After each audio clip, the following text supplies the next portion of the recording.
Since unto him. Mukham karoti vacharam pangu parokshir hayaneriha varam muhurtam vidhim gahatate shriyas yata. Do you want to go one line each? Kim pramatasya bahubhi Kim karatasya bahubhi parokshir hayaneriha varam muhurtam viditam Gate shreyase yata Kim paramatasya bahubhi Kim paramasya bahubhi parokshir hayaneriha varam muhurtam viditam varam muhurtam viditam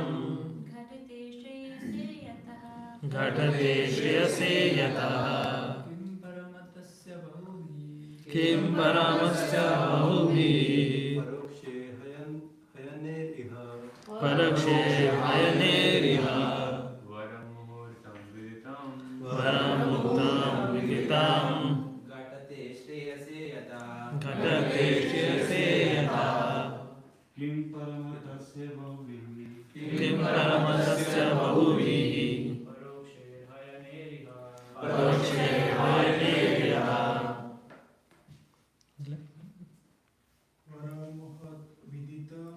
वरमुक्तं विदितं श्रेयसे यतः. Translation and purport by Srila Prabhupada. Srila Prabhupada ki jai. Kim? What is? Pramatasya? Of the bewildered. Bahubhi? By many. Paroksha? Inexperienced. Hayahi? Ears. Iha? In this world. Varam? Better. Muhurtam? A moment. Viditam? Consciousness. Ghatate? One can triumph for. Shreyase? In the matter of the supreme interest.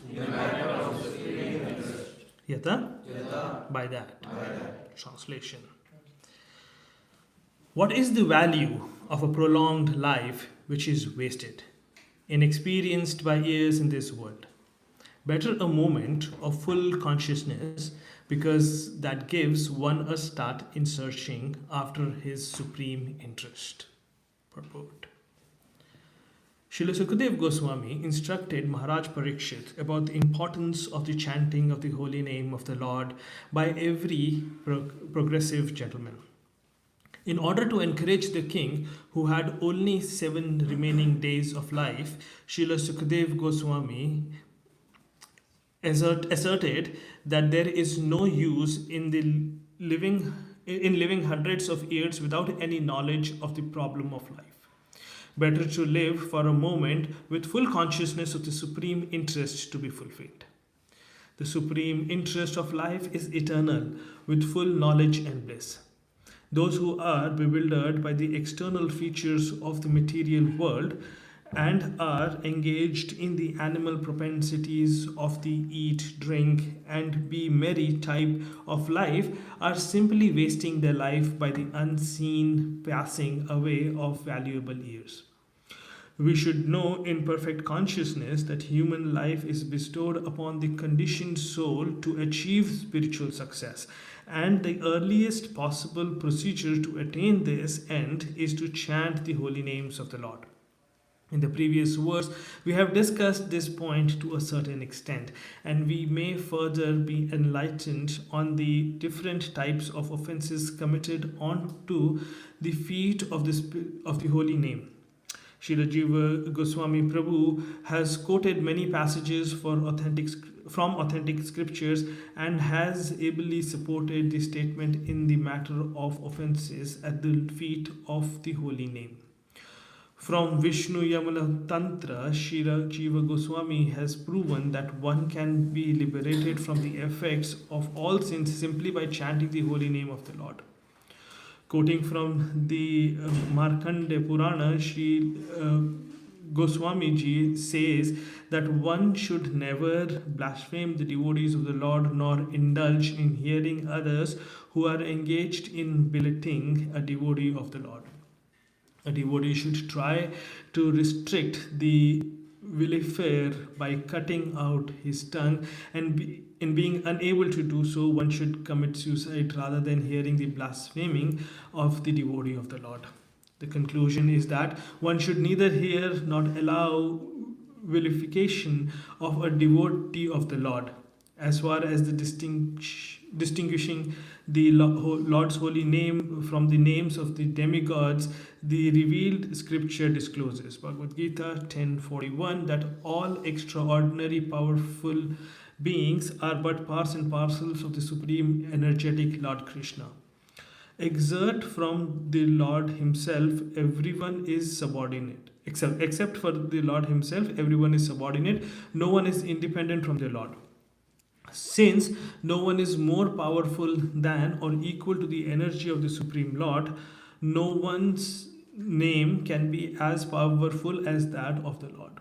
By chanting the Lord's holy name, one can derive all the stipulated energy synchronized from all sources.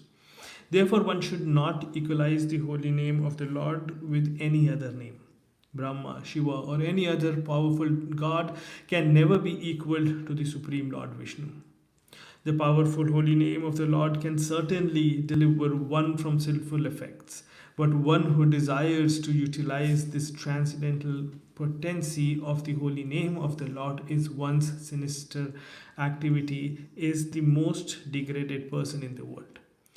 Such persons are never excused by the Lord or by any agent of the Lord. One should therefore utilize one's life in glorifying the Lord by all means, without any offenses.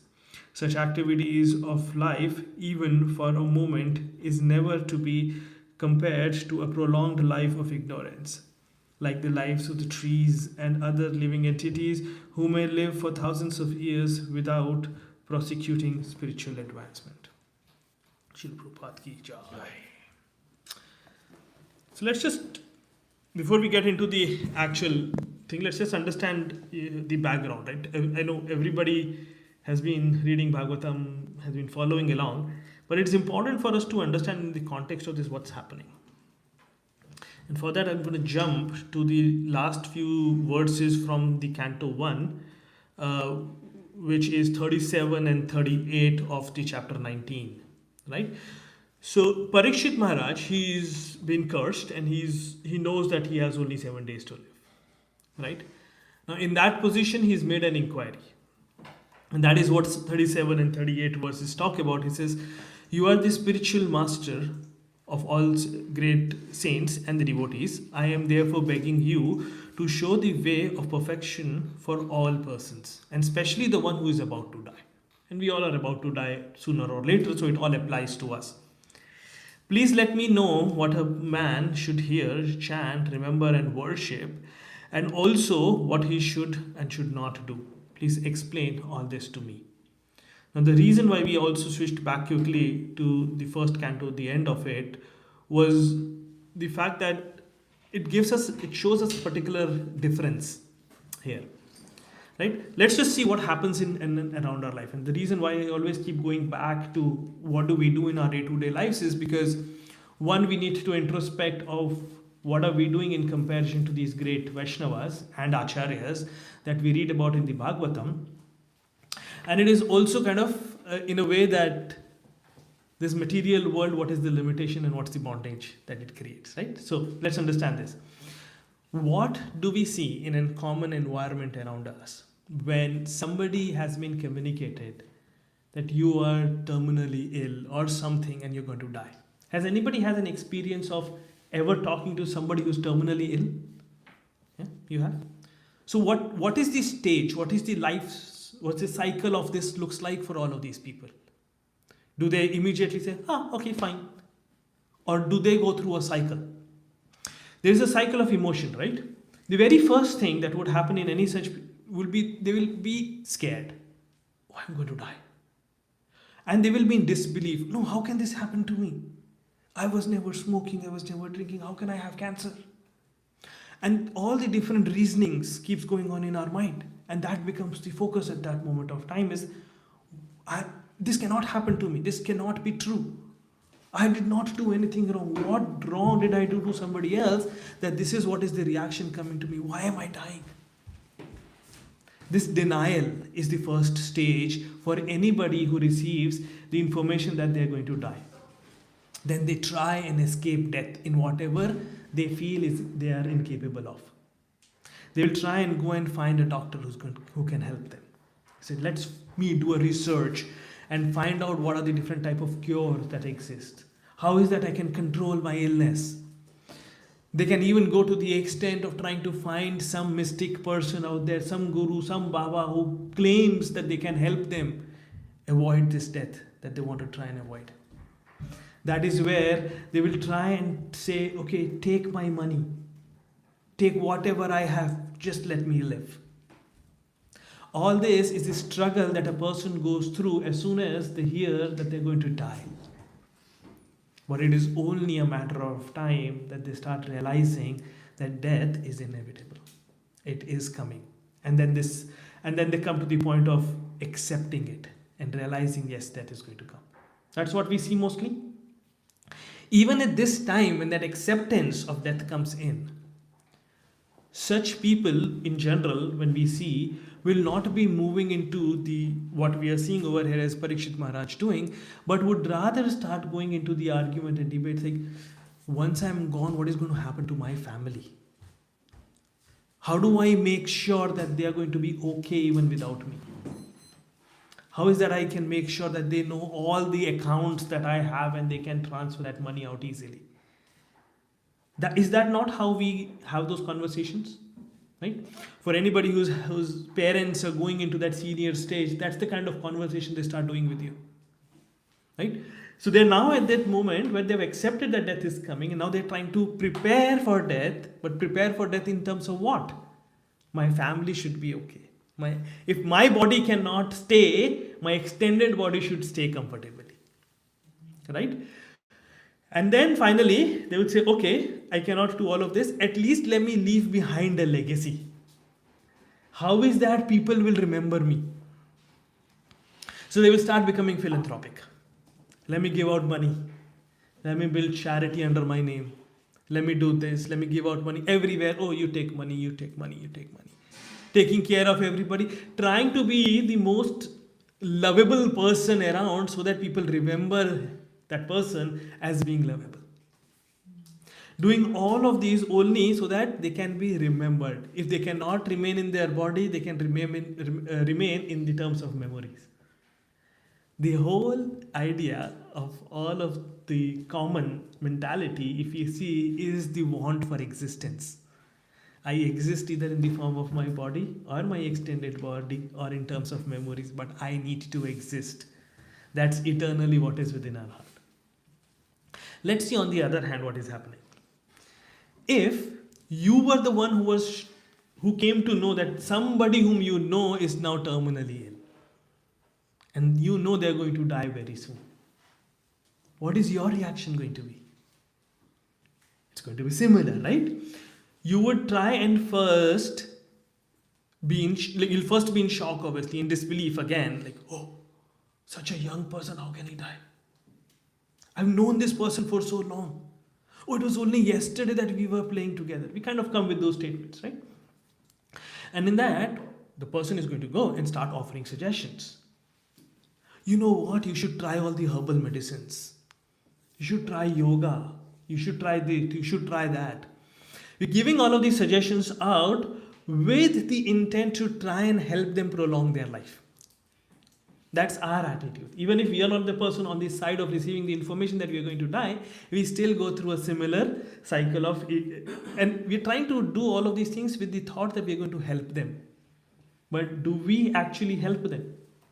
Both in terms of not just by saying, are we able to prolong their life? No. Are we even supporting them emotionally? Imagine a person who knows he's going to die. He's gone through the full cycle of from denial to acceptance, and now we are trying to brainstorm with them again how they can prolong their life and not avoid death. So if that is the kind of emotion we are making them go through again, are we actually helping them? We're taking them back to from where the journey they have come in. So this is the lack of intelligence where we can see that not just the person who receives the information about death, but the person who is with them, both of them lack information about how to best help. Please. There are some situations where someone offers their service Yeah. to the person who's passing. Yes. So whatever it is they need, whether they know it or they don't know it, they just present themselves. They leave everything behind. Yeah. And just offer. Absolutely. Thank you very much. That's a good point, right? So they will try and help out and serve in whatever ways they are, again to try and comfort the body to whatever extent. Yes, we also have Vaishnava care, which falls in a different bucket. We're not talking about those. We're talking about in general common people. But yes, so in each of these cases, what we are trying to do is we're trying to help the person get to accept death. And finally, again, when we who are trying to offer help will also come to the point of acceptance, yes, this person is going to die. So what do we give as a suggestion? We say, live every moment, don't die every moment. Go live your life to the fullest. Do whatever you felt like doing, do that. And be contented that you did what you wanted to do. Live your life every moment. That's the kind of suggestions we give. But these are all because, as we said, the basic knowledge, the Tattva Jnana does not exist. That knowledge about spiritual and material, that knowledge about body and soul does not exist. So we don't have an understanding of the problem statement itself. So we are trying to solve that. These verses from the Srimad Bhagavatam are very helpful for us to understand what is the right perspective in which we are supposed to be approaching this as a problem statement. So let's look at this. A Vaishnava is somebody who knows that the body is temporary and the soul is the one which is actually permanent. And they know death is inevitable. It is going to come no matter what. And they also understand that the perfection of life is to attain pure love of Lord, of Krishna, and serve Him. So now they understand that, you have their perspective completely changes. The body is anyways temporary, it has to go. What is that the soul is supposed to be doing? The dying person will inquire about that. The well-wisher with the dying person is going to help them achieve that. So that is what we see over here, is Parikshit Maharaj makes the inquiry about what is the duty of a person who is dying. He does not talk about, oh dear, you're so intelligent. Tell me all the Ayurvedic remedies in order to try and rectify my situation. Or in this case, you're so powerful, you can undo the curse that was given to me. Can you please do that? He does not ask for any of such things. Right? That is the way that they're taking. Now, every person has different opinions, but if we know that death is coming, it is kind of a reminder for us. Right? In these cases, Parikshit Maharaj immediately turned and said, let me absorb myself completely in trying to see how is that I can achieve the objective of human form of life. But if we look at it, and we will look together as we go along, is the entire life is that reminder that death is going to come in. So every moment of our life is actually what Parikshit Maharaj is feeling, and a reaction needs to be. On the other hand, we talked about a great acharya is they're not trying to superficially console a person and kind of give them the false belief that it's all going to be okay. But on the other hand, they're the ones who are directing and helping them out reach to that particular destination. Right? Such a question, if we see the first verse itself from this chapter of the first chapter of second canto, we can clearly say Sukadev Goswami is actually appreciating such inquiry. He's very clearly saying that such inquiry is what we are supposed to be doing. He says, my dear king, your question is glorious because it is very beneficial to all kinds of us. Because all kind of people, no matter what category we start dividing ourselves into, based on our bodies, everybody is going to die. So this question actually, the answer to this question is the prime subject matter for hearing, and it is approved by all transcendentalists. The answer to this question of how do we achieve what we are supposed to be achieving in the life is what is worth hearing, everything else is not. So the reason we went through this journey, which we have already known, is the fact that we need to use these examples and these reading for self-introspection. This process of introspection is, if I am the person who is with somebody who's receiving such grave information like I'm going to die, or they're going through a huge struggle in their life, how do I react? How do I just sit down with them? It's going to be okay, don't worry, it's all Lord's plan. Or am I doing something else to actually help them out? That's the self-introspection that we're supposed to be doing first. It's like, so what happens? The reason is, these subtly show what our consciousness is. Right? And when we see that somebody is facing a difficult situation, they come to you and say, I'm so much troubled in life. Do you start saying, all right, don't worry, do this course, you're going to get a good job that you're trying to find, or something. Do we start giving them these remedies, which is not wrong, but do we with that give them the actual remedy to the problem that exists or not? That shows, do we at every moment of time understand and realize the knowledge that we are reading every morning? Because it's at the moment of test that we realize, do we know the answer or not? Otherwise we keep thinking, I know everything. And Krishna is so merciful. He's so merciful that he keeps giving these mock tests to us before the actual test of death comes in. When you're driving down, say the 401, you're at 100, 110, if you're crazy, even more. And all of a sudden somebody cuts in front of your lane and you had a near collision. What's your reaction at that moment of time? Not the slamming of the brake, but what comes out of your mouth? If that's the case, wonderful. But does the F word come out? That shows our consciousness. These are tiny tests that Krishna keeps giving us. Why do you keep walking and bumping your toe into the tables or hitting your knee somewhere else and getting that anguishing pain? A reminder that the pain of death is going to be 1,000,000 times more than that. And if you're not able to say Hare Krishna at this moment of time, how is that you'll be able to do at that time? So all of this is just a realization for us that what Parikshit Maharaj is doing versus what is that we are doing in the mock tests. So in this way, we have to understand that these are tests. Now, the Srila Prabhupada tells this, that the Krishna consciousness is not about one thing or two things. It's a lifestyle. It's how we live our life. It starts from the morning to the end. It associates with everything that we call as part of our life. So it's a lifestyle completely. So we at every moment we are supposed to be Krishna conscious, and there is in every moment the science is given to us to be Krishna conscious. Even when we are walking down the street and we pass by a stinky homeless person, what do we think at that moment of time? How do I avoid the stink and walk around? Or do we think of the different reactions that we can get based on our karmas? Or the different type of bodies we can get into?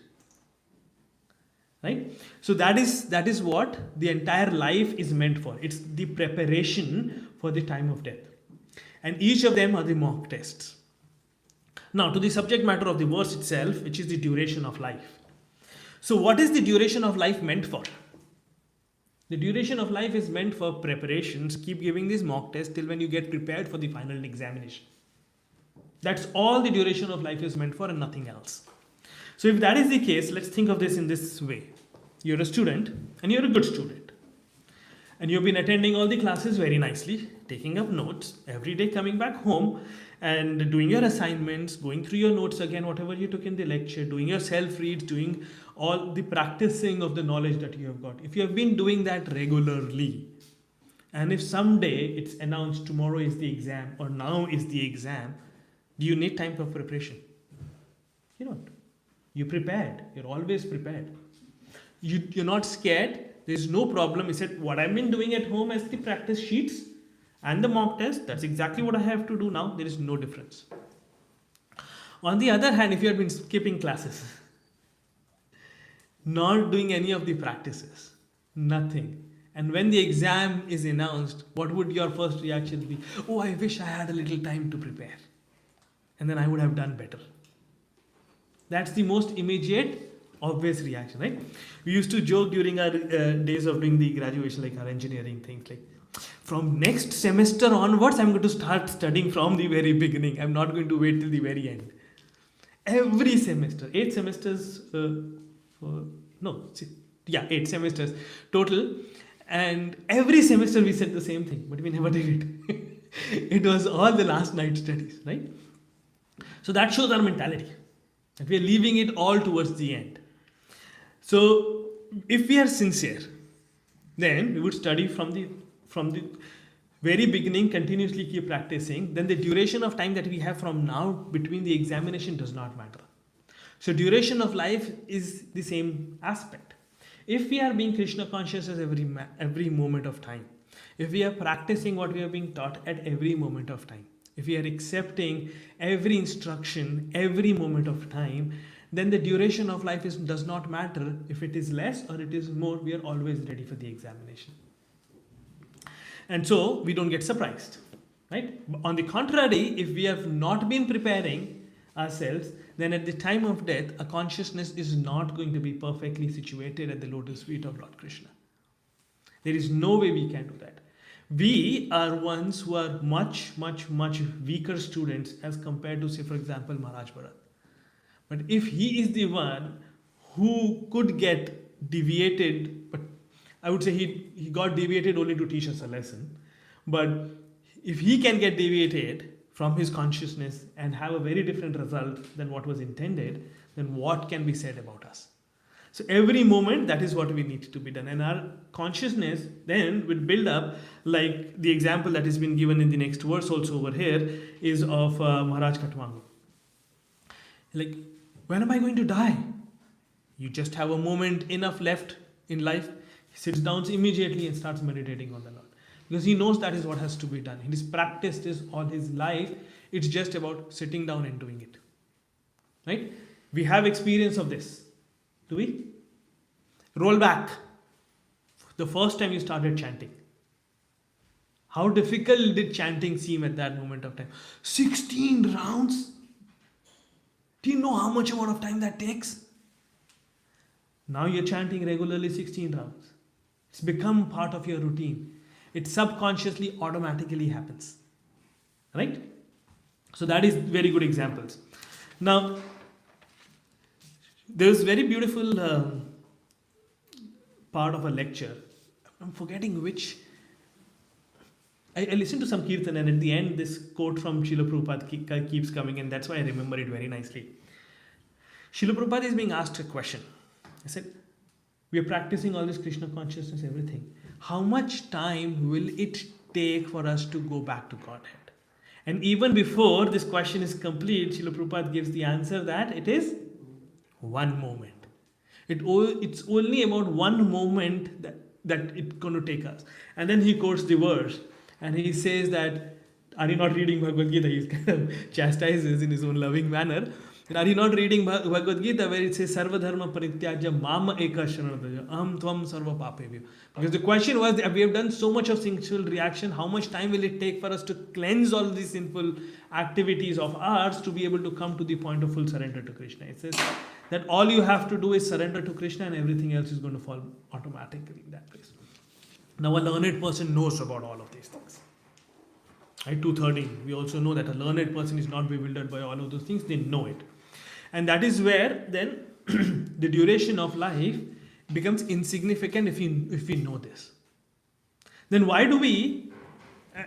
So when you're going to an elderly person, they bless you, have a good, nice, long life. What is the use of that long life? What is the use of such a blessing if that life is not used for the preparation itself? And I'm going to tell this very beautiful, you guys probably already know this, but Srila Prabhupada talks about this incident, a story. He explains so nicely through stories. He talks about this amazing learned Brahmana who's going around, and then he's meeting different people, and each of them he blesses them differently. Okay, the first person he meets is a prince, the Rajputra. How many of you know about this? The 4 different blessings. Jai, perfect.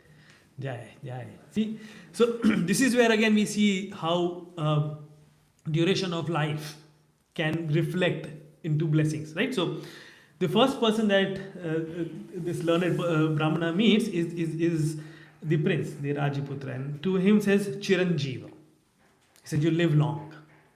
And the reason that blessing is given to him, I'm going to come that towards the end, but think about it. Why is a king being blessed Chiranjeeva? That's kind of a very common blessing. Then he meets a brahmachari, a very disciplined student who's learned through things very nicely and is practicing that very nicely. The blessing to him is saying, Ma jiva, don't live. That you die immediately. Somebody will think, what kind of a blessing are you giving? Die immediately. Right? But let's come to that in a second. Then he comes and meets a butcher. And the blessing he gives to the butcher is Ma jiva ma mara. Don't live, don't die.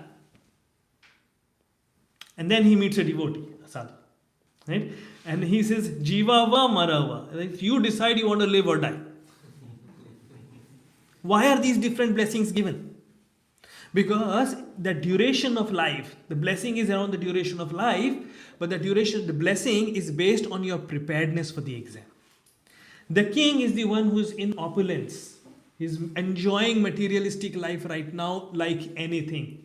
He's got everything at his disposal. And with that, because he's into that materialistic sense gratification, it is good for him to keep enjoying that materialistic enjoyment right now, because after death, we know what his next destination is going to be. It's going to be miserable, because no Krishna consciousness throughout the life. You have exhausted all your good karmas, now you have to go and start reaping your bad karmas. So he's saying you keep living long, because right now you are enjoying the good karmas.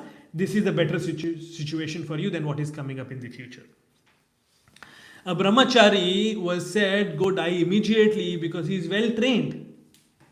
You are absolutely prepared. You are an expert. You are a straight A student. And now it is okay for you. You are ready to go back to Godhead. Right? You are fully trained. So what's the point of living and continuously suffering in this material world? You die immediately. Because that what is coming later is a better situation for you. The butcher was told, don't live, don't die, because when you are living, you're doing such sinful activities, your living is useless. There is no point of you living. And please don't die also, because when you die, you're going to go into the next body based on your karmas, and that's going to be even more miserable. So your living or dying, both are miserable. There is no hope for you right now, until unless you take to the process of Krishna consciousness. Finally, for a devotee, for a Vaishnava, he says, you either live or you die. That makes no difference, because you're completely engaged in the service of the Lord even when you're in this material body. So if you quit, unlike the brahmachari, and even if you quit the body, you go to the Lord and you serve Him over there, you're serving Him over here. It makes no difference if you're serving in the material body, in the material world, in the spiritual world, makes no difference. So you see how our consciousness, our preparedness is what the duration of life is all about. So the duration of life, you have to understand, is not the criteria for our success. The criteria for success is the readiness for the final exam of death. The duration of time of life is only a proportion in order for you to be coming to that level of preparedness. We say, oh, I hope I don't die immediately. I've still not come to the point of 16 rounds of chanting. I don't know, based on my karmas, where am I going to land up? Will I be able to chant or not? I have an opportunity over Krishna. Please let me live so that I can practice. That's okay. But if that is the intent. But if the intent is, I need to get more wealth, more enjoyment, live every moment of life, then we are deviating from the objective itself. Then a longer duration of life, keep doing yogas, you keep doing pranayamas, you're going to gym, keep your body healthy, etc., but you're not engaged into the service of the Lord, that duration of life is totally useless, as the verse is pointing us. So what does it mean for us now? What it means is that when we have by the Lord of Mercy, being given a particular duration of life. We don't know how much, but we have been given a duration of life. Now we have to use it. We have to take action in the right manner in order to be prepared for this exam. So, one of the things that Srila Prabhupada in his stories again talks about, very beautiful stories, he talks about this person who throughout his life has been saving some little money and has been going and depositing into the account. Towards the end, during retirement, he goes to the bank and he says, I would like to withdraw my money. What happens then? Does anybody know? Anybody knows this story? No? So Srila Prabhupada says in this story, when this person has been depositing little throughout his lives, and during retirement he goes to withdraw, he says, there is no money to withdraw. He said, why? He said, you have been depositing into the wrong account throughout your life. So that is the action we need to make sure that whatever we are doing as an action throughout our life, we have to make sure it is being deposited into the right account. Because if it is into the account associated with the body, it becomes zeros. There is nothing that you are carrying to the next life. But if the deposit is into the account associated to you as a soul on the spiritual level, then it carries forwards. Even if you have reached to a particular amount of success in this life and have not completely achieved the final goal, you will continue. That is very clearly been mentioned in Bhagavad Gita, right? So depositing it into the right account is important. What aspect of this deposit is needed? What's the currency that we deposit in? Punya. Punya will only take you to good lifestyle, like the king. You will exhaust it and finish, you will die. Nothing, gone, finish. That is the wrong account. What else are we supposed to be depositing in? Harinam, yes, the purport talks about. I will say there is one more thing, like Harinam, service to the Lord, all of these things are correct, but it all starts with something very basic, which is Vaishnava Sangha. Because till when we are not in the right association, then all the other things that we are saying is the right account in which things has to be deposited, we will not be able to do it. Because we are so weak within. Even if we agree to that or not, we are so weak within, we cannot do it without help from our friends. Lama matra sadhu sangha sarva siddhi hoy. See, again, only a moment is required, even through this method, that good association with the Vaishnavas, again, immediately leads us to the perfection. Sarva siddhi hoy. So, what is that we are supposed to be doing now?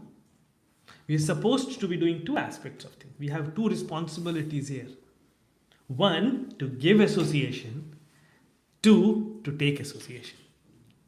And that's where the science comes in. Where to give, where to take. We keep talking about balance of between material life, spiritual life. Oh, I have to go to office also, but I have to be Krishna conscious and I have to do this also and I have to do that also. That's where this basic science comes in. That both has to be done. We need to know what our level is, what is the level of the other person. We know about the definitions that comes in about Kanishta, Madhyam and Uttama Adhikari. We need to know where we are. For anybody who is senior than us, clearly, visibly more advanced in Krishna consciousness than we are, we take association from them. What does that mean? They are the ones who speak, we listen. They are the ones who are performing actions, we follow them. We humbly, submissively stand in front of them and follow their instructions. On the other hand, we have a certain level of Krishna consciousness. It's not zero. We have certain level of Krishna consciousness. When we are meeting with people with less or no Krishna consciousness, that is where we are supposed to be giving association. So that giving of association would mean is not letting them let you talk about materialistic topics, but how expertly can you deviate that topic and come into Krishna consciousness? How with your presence people automatically say, I think he's here, let's talk of something nice and clean and not dirty. There are many examples. Which is the devotee who said this? There's some, I'm forgetting, in some lecture I heard, there's some devotee who was talking that they were traveling and they were in a flight. And the passenger next to him made a very loud remark with a sigh. Said, Now he's here, I cannot eat meat and I cannot do anything else. That's association. Just by association, he's saying, I'm not going to do this with him, I cannot do it. How strong is your Krishna consciousness shows with what people around you would do. How strong is your association? Let me give a very quick example on this. I was driving my Guru Maharaj and my Guru Mata. Okay, a lot of these learnings come to me during this time. So when I'm driving them, my mother calls up. And I describe the call that I'll call you back in half an hour. I'm just dropping them up and I'll call you back. But she does not understand at this moment that it was network issue or what happened. She calls again. So I decide to take up the call on the car's speaker. And my Guru Mata is sitting next to me. And she says, how are you? And all of those stuff. And I said, I'm right now in service of Gurudev and Guru Mata. I'm driving them. I'm going to be dropping them and doing this and this. So in approximately half an hour, I can give you a call back. And then my mother, who has met Gurudev and Guru Mata and has had their association, she automatically says, please give my obeisances, my respects to Guru Mataji. And Guru Mata automatically jumps into the conversation because she's listening and she says, Hare Krishna. I said, oh Guru Mata, you're there listening. And she says, how are you? Is that not the first very obvious question that happens, right? How are you? And what is the answer? We can say, oh, I'm good, or I'm having health issues. But look at the expertise of these great acharyas. She says, everything is good till when I'm engaged in the service of Krishna. Are you engaged in the service of Krishna? See how the topic has been changed. That is giving association. How much of Krishna you have, only a tad extent of Krishna that you can give.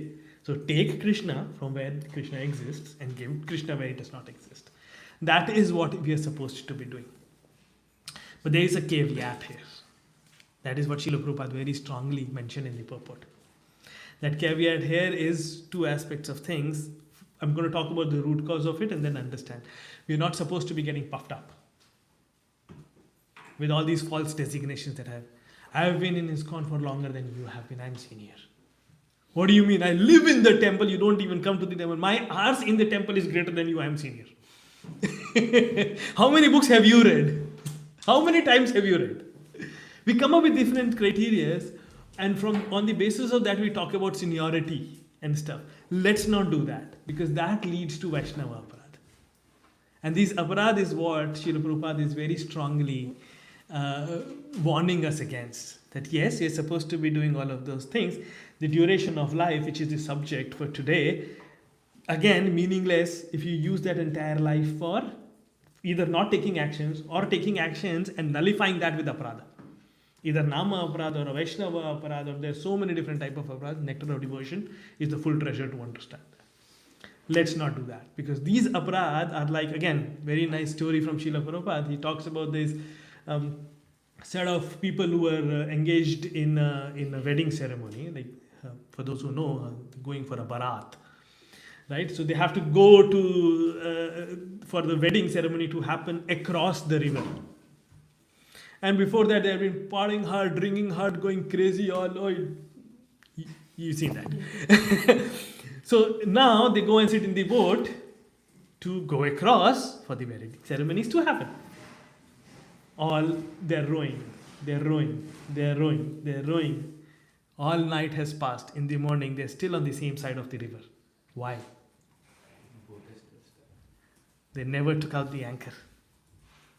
So we can keep doing our action. The duration of life, you might have 100 years of life. Wonderful.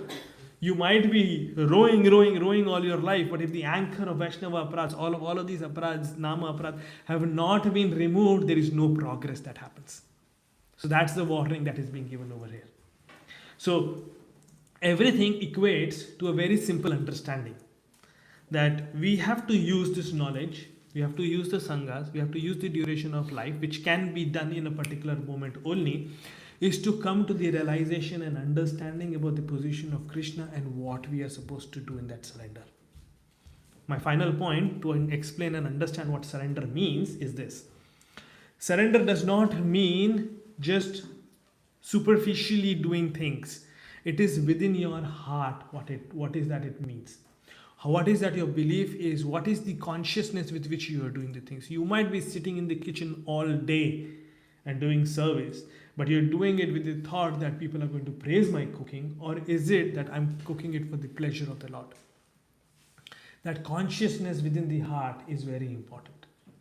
Superficially, there's a very beautiful verse in Bhagavad Gita, action in inaction, in inaction in action. Not going into that, but there's a story again, where Srila Prabhupada very nicely explains what is the difference that this consciousness actually causes. It's not just the action, right? Srila Prabhupada talks about this story about Narada Muni. So Narada Muni, he keeps traveling here and then giving association very nicely. He goes and meets a Brahmana. The Brahmana asks, he said, dear Narada Muni, you keep meeting the Lord again and again. Can you please ask one question? He says, what's the question? He says, when am I going to reach to him? When am I going to reach the Vaikuntha planets? When am I going to get rid of this materialistic life? He said, okay, I will ask. He continues his journey and he meets a cobbler. Asks the same question.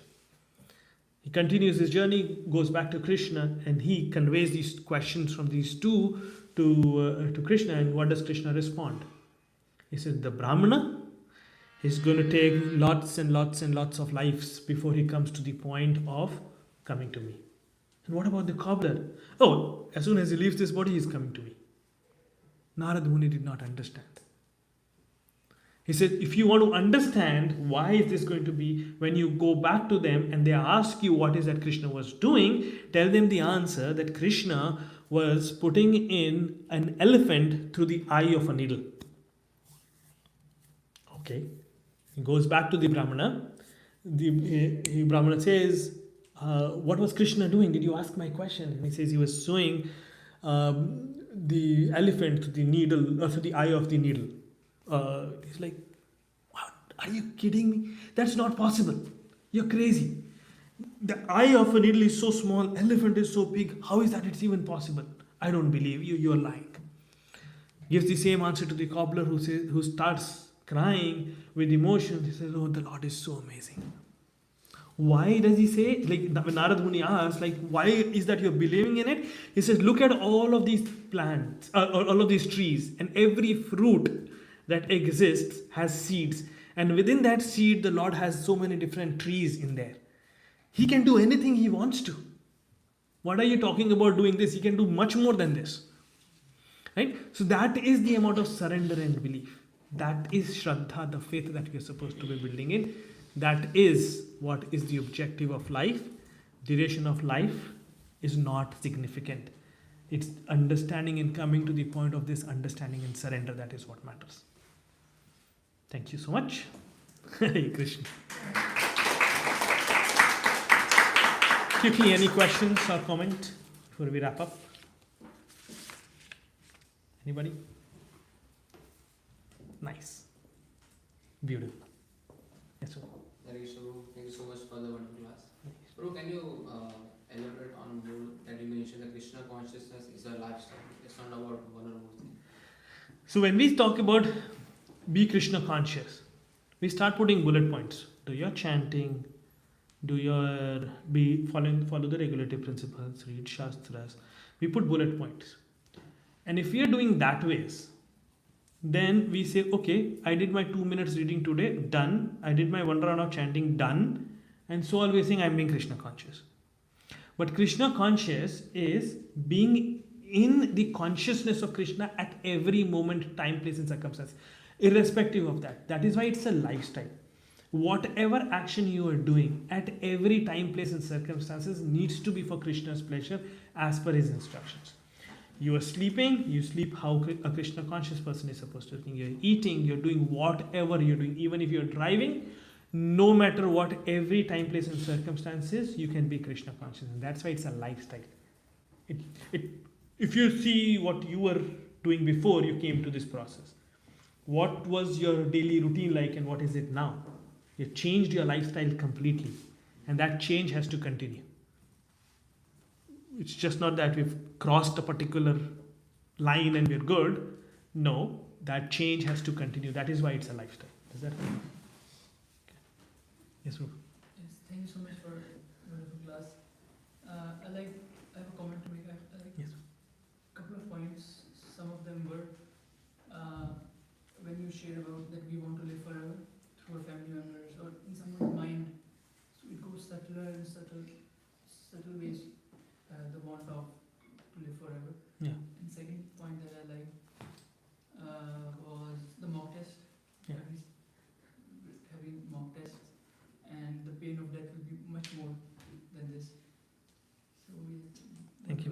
Thank you. See, the reason why we have that consciousness is because we are eternal. We are eternal souls. So that is why we want to live. We don't want to die. Okay, one final. Anybody? Did you have something? No? All right. Thank you so much. Srimad Bhagavatam ki jai. Srila Prabhupada ki jai.